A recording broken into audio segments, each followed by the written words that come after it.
بسم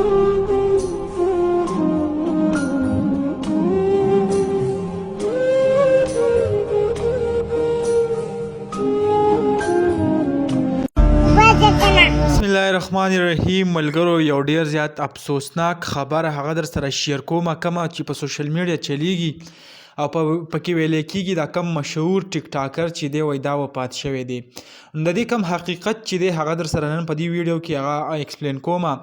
که تاسو ته به دا وخت په سکرین باندې یو د ټیک ټاک اکاونټ یو سکرین شاټ ښکاري، د دې اکاونټ نه هغه شیر کېږي چې دا هغه مړ دی او تقریبا په دې اکاونټ باندې هم څه 1,30,000 داسې فالوور دي او صرف پکې د دې ویډیو ورکوي چې دا وفات شوی دی.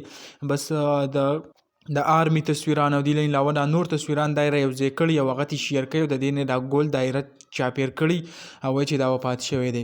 خو که د دې کم اصل اکاونټ ته لاړ شئ نو هلته د دې 1 میلیون سبسکرایب دغه دی فالوور دي او دې چې کومه ویډیو ورکړله نو هغه یو څو ګنټې مخکې د خپل اکاونټ نه ویډیو اپلوډ کړې ده، یعنې ټول هغه دروغ چلیږي. خو دونه ډېر زیات ویوز لکه په دې پیک اکاونټ باندې 3 میلیون او 4 میلیون به په یوه ویډیو باندې ویوز راتله. نو ما هم غوښته چې تاسو سره شریک کم زیاتو کسان ویل چې دا مړ دی. هغه کمنټس چې ما وکاته نو بیا کم د هغې کم حقیقت معلومولو دپاره چې کم دی ما دا ویډیو جوړه کړه، زه رالم او د هغې کم د ټیک ټاک اکاونټ چې هغه مې هم وکتو او هغه کم ټول تفصیل چې هغه هم تاسو سره شریک کو چې پیک او کم نوی کم خبر چې و نو هغه څه و. نو دغه لنډه شان ویډیو تاسو سره هم شریک کړه. انشاءالله بله ویډیو کې ملاویږو. الله حافظ.